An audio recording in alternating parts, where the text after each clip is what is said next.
So about 2.5 years ago, I did a video in 2020. Actually, I looked it up, November 10th, 2020. Well, I asked the question of why Eric W. Schwartz didn't go there with Sabrina and Zig Zag. And in the video, I discussed the fact that there could have been several scenarios that he could have worked with. I mean, we do know why he didn't do it, because pretty much he's portraying Sabrina as someone that's, a straightforward, pretty much straight person that's into guys and everything, and is a nerd, basically a loving nerd, very, popular nerd, if you will, that's, with it and everything and all that. And also now, of course, she's a mom to a baby, and the wife to her love interest in the books, Richard, or RC as he's known for short. But in the video, like I said, I listed off several scenarios of how it could be done.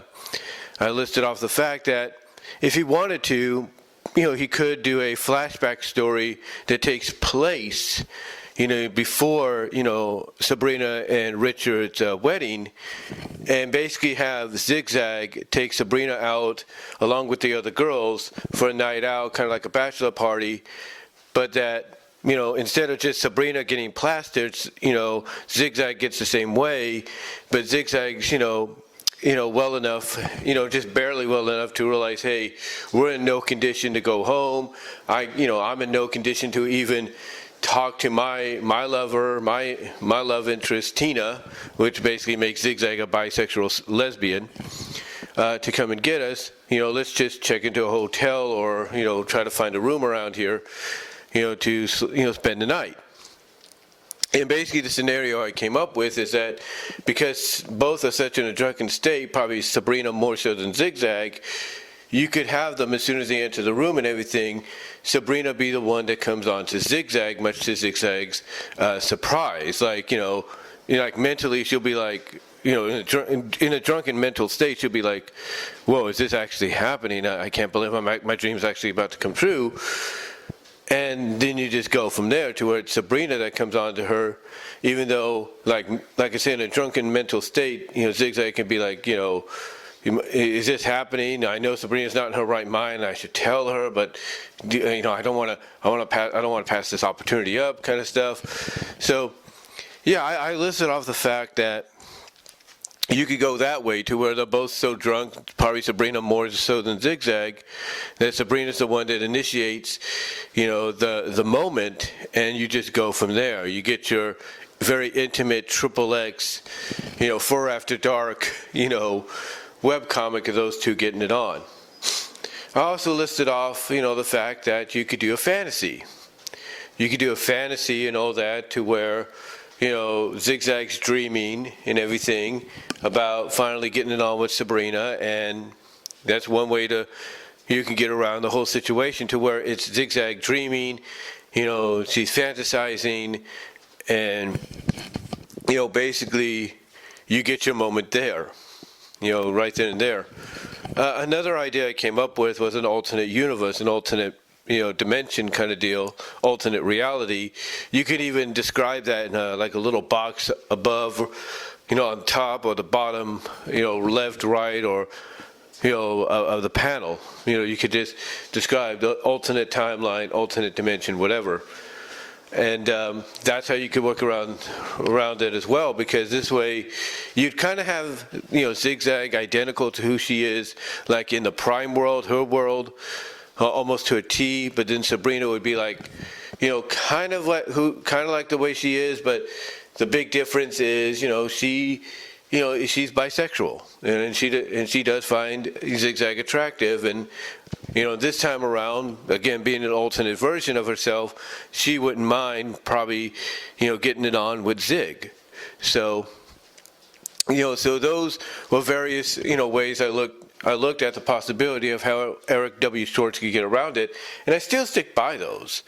I really do. I still stick by the fact that, if Eric wanted to go back, basically in continuity, sort of flashback-wise, to stay in continuity with the current stories, I could see him, doing a story like that to where Zig Zag takes Sabrina out along with the other girls to do celebration, bachelorette party, I should say.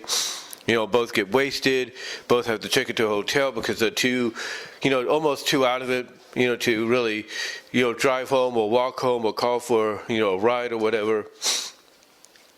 So I could see that's one scenario that could play out, do a flashback to before the wedding, the bachelor party, and then, as a result, the moment happens. That's one way to do it. Other ways to get around it, that could be non-canon. You could do the fantasy dream, if you will, that Zig Zag could have. You could do the alternate reality. Like I said in the original video, and as I just mentioned, there are various ways to do it, and these are ways that I still stick by. Now, there are some things that are interesting, though, when you really think about it. There are some interesting scenarios that if Eric W. Schwartz wanted to do this, he could actually do it. I mean, we kind of know that the Fur After Dark comics basically are within the same continuity as Sabrina. We know that. And sometimes they intertwine, if you will. I mean, basically, what I mentioned in the original video, the whole sub-arc that had Zig Zag going off across the country or around certain towns and everything, trying to find the trolls who were trolling her and insulting her on the internet, it excuse me there. But like I said, it led to her showing up at the home of one of the trolls and meeting Helena Dish, if you will. And basically that sub-arc, which began in Sabrina-Online, interconnected, with the story that takes place as part, in the Fur After Dark world, because they're in the same continuity. And Adventures That Begin at Home was part of that continuation of, like I said, Zig Zag going off and trying to find these trolls and confront them and give them a piece of her mind for, calling her the things that she did. Well, at least more so than giving a piece of her mind, if you know what I mean.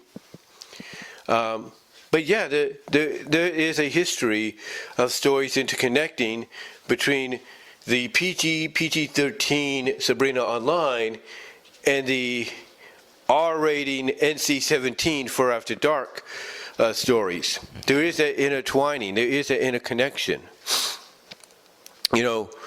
So I could see something down the line that if Eric W. Schwartz wanted to, and Eric, I don't know if you listen to these or not, but there is a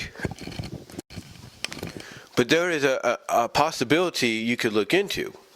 Now, I don't know how long Zig Zag's been around in the Sabrina world. I think she's been around just as long as Sabrina, almost 30 years.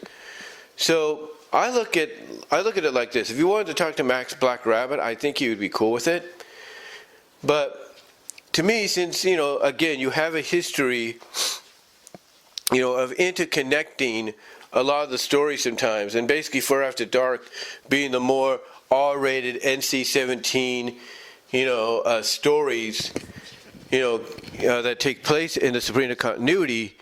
And like I said, since, Eric, if you're listening, since you do have a history of intertwining them at times, my suggestion would be this. We know that Zig Zag, might be older than Sabrina. So here's what I see. Why not do a story to where Richard, believe it or not, gives the okay, hear me out, gives the okay for Sabrina to actually do the deed with Zig Zag. Let's say, for example, let's paint a scenario. Here. Zig Zag's birthday is coming up, or the anniversary of the founding of Double Z Studios is coming up.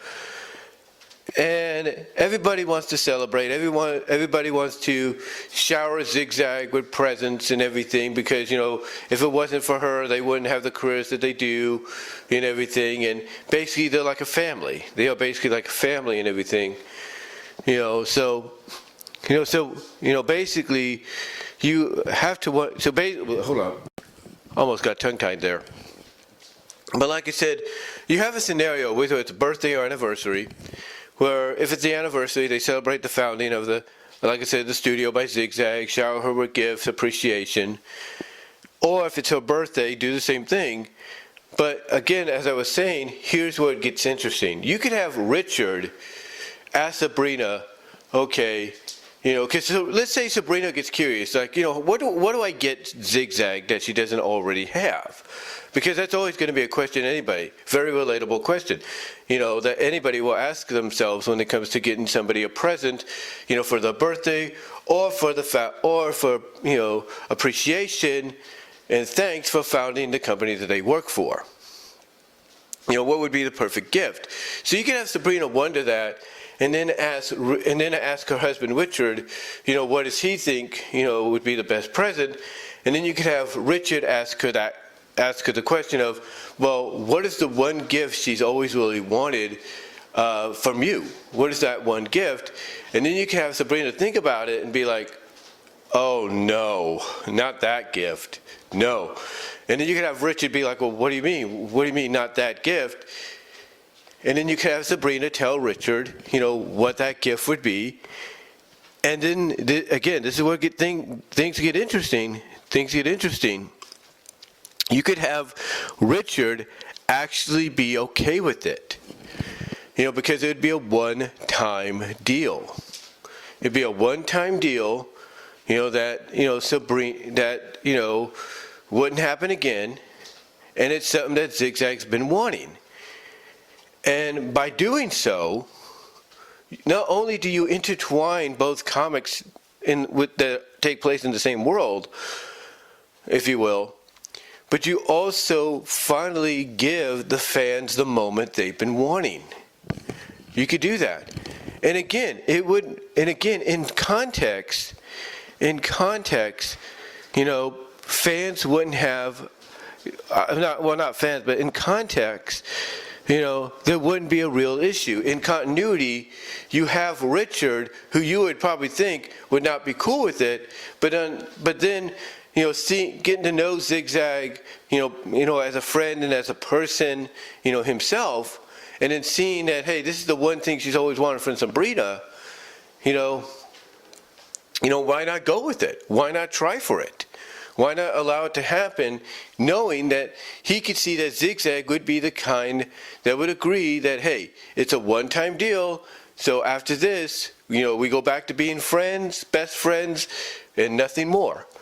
So I could see a scenario where if the storyline, if the plot is it's an anniversary, a huge anniversary founding of the founding of Double Z Studios, or if it's Zig Zag's birthday, I could see something like that playing out, and again, it would work. It would actually work, within the context of the story. And again, just like Adventures Begin at Home, interconnect the whole continuity between both comics, together, and pretty much further, establish that they are in the same world.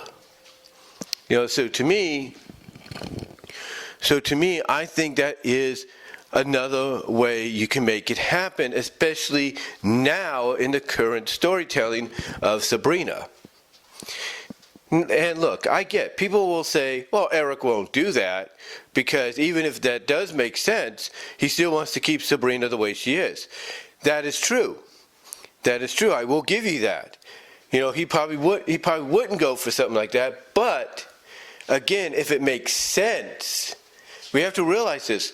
It don't matter if you're an established writer, if you're a fan writer, or if you're just beginning your writing career by doing fan fiction or whatever, or original stories.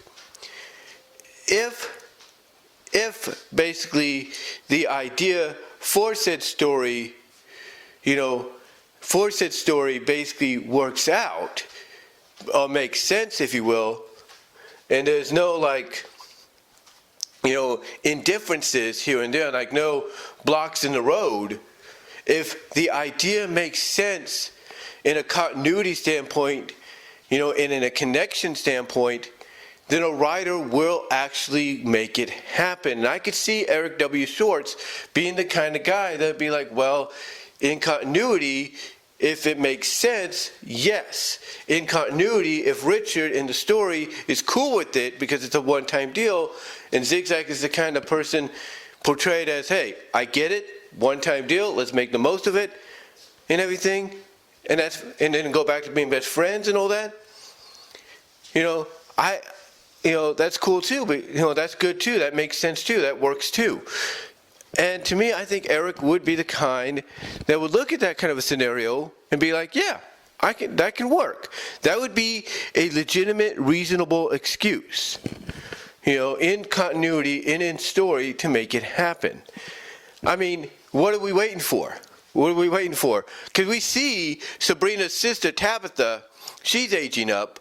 What are we waiting for? Tabitha to, as we saw I guess you could say, flash forward to the future or possible future, in one of the earlier stories. What are we waiting for? Tabitha to age up for the moment to happen? And instead of Sabrina, it's Tabitha? I mean, hey, if you want to do that, that's fine too. But I think honestly, if you want to do it in the here and the now, this is the best time to do it. Really, this is the best time to do it.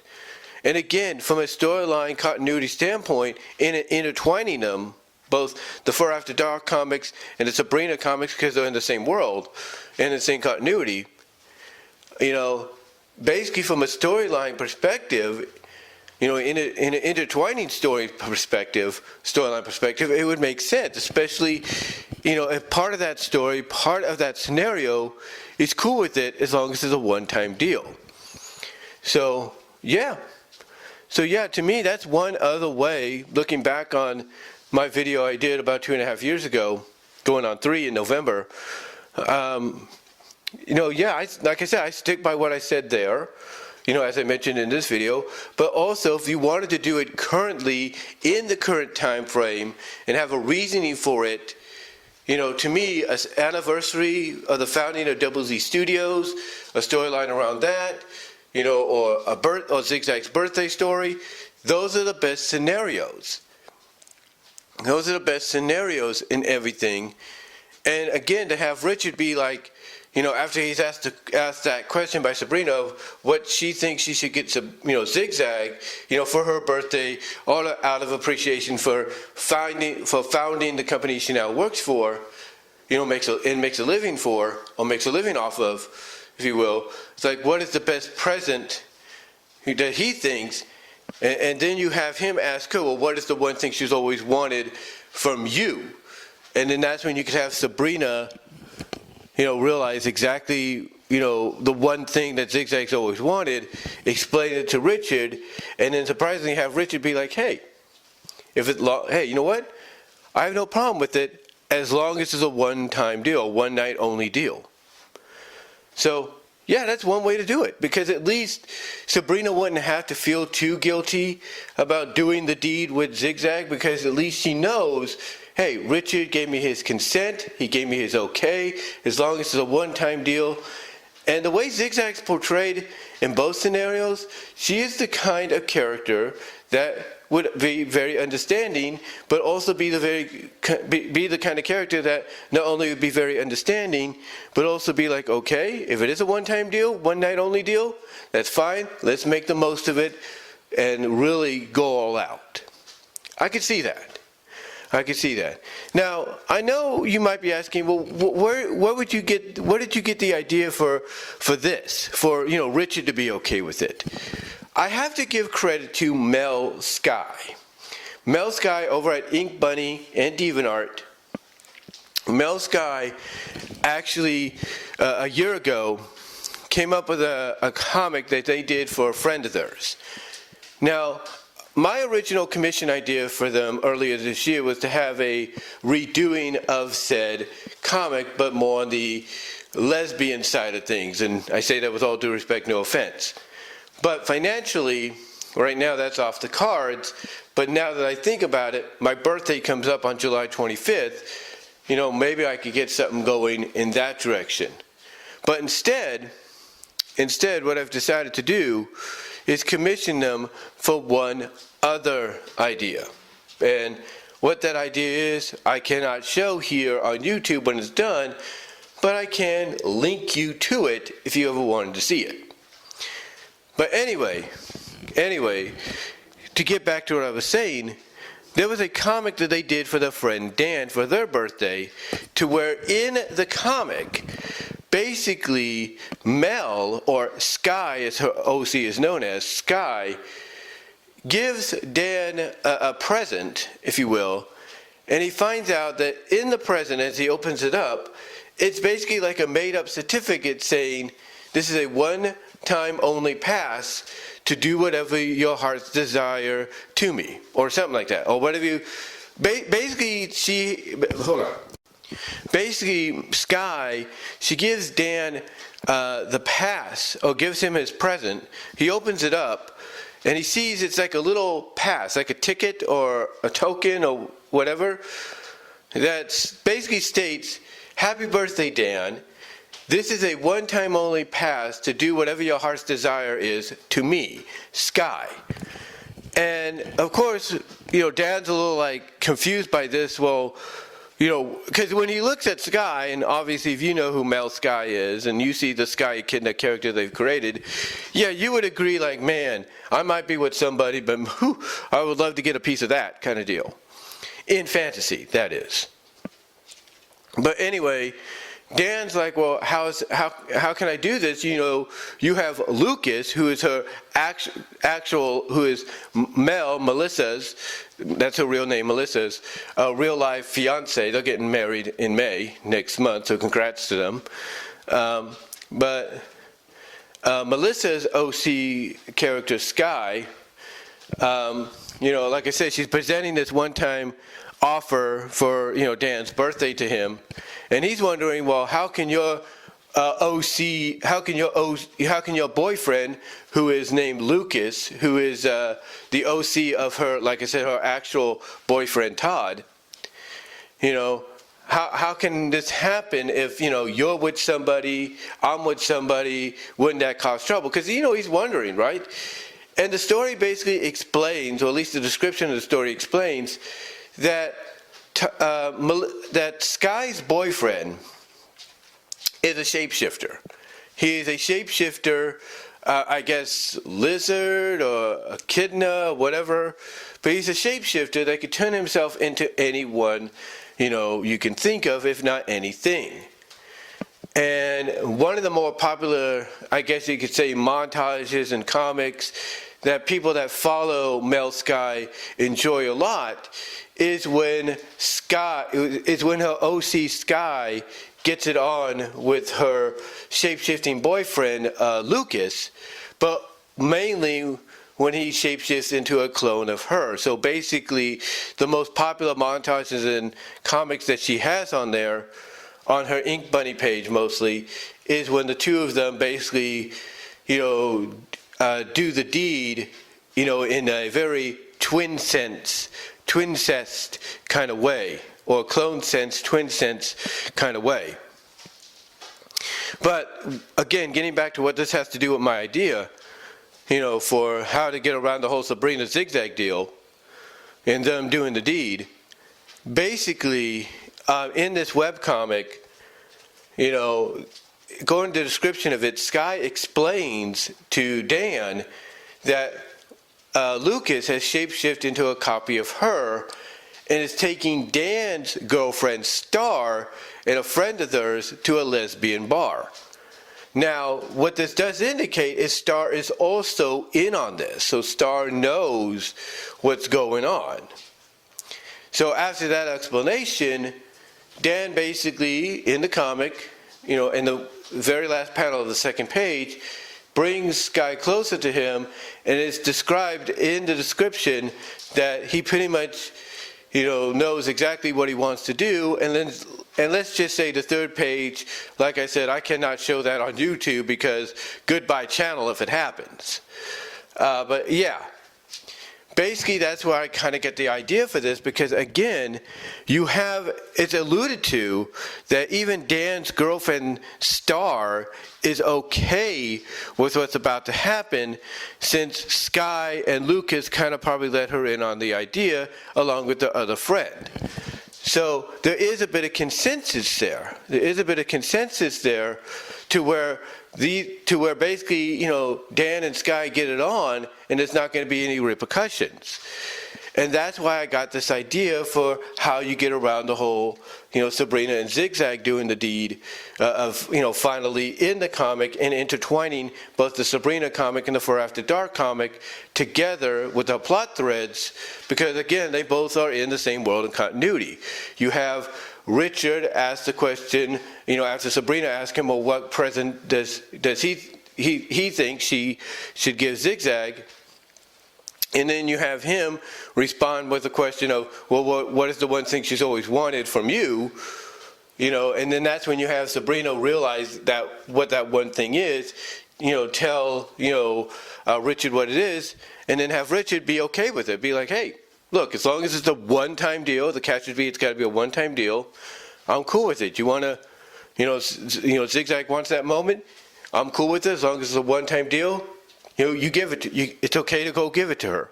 And then, like I said, the way Zig Zag's portrayed, you can have Zig Zag be like, hey, I understand, and if it is a one-time deal, let's make the most of it in a big way. Let's make it a night to remember. So, yeah, to me, to me, even in the current continuity, there is a way to get around it. There is a way. So yeah, I could definitely see, a scenario like that playing out in the current continuity, the current storyline down the line, intertwining both comics, if you will, and making it happen. I could see it. But that's really all I wanted to say, though, guys. What are your thoughts? Do you think that in this follow-up to my video from 2.5 years ago, do you think there is a possibility that Eric Schwartz could use the scenario I just painted out, I just painted out for you as a way to get around finally doing the Sabrina Zig Zag, doing the deed kind of deal? What are your thoughts? Let me know down below in the comments, as well as in the live chat during the premiere. Like the video, and until then, guys, I will talk to y'all later.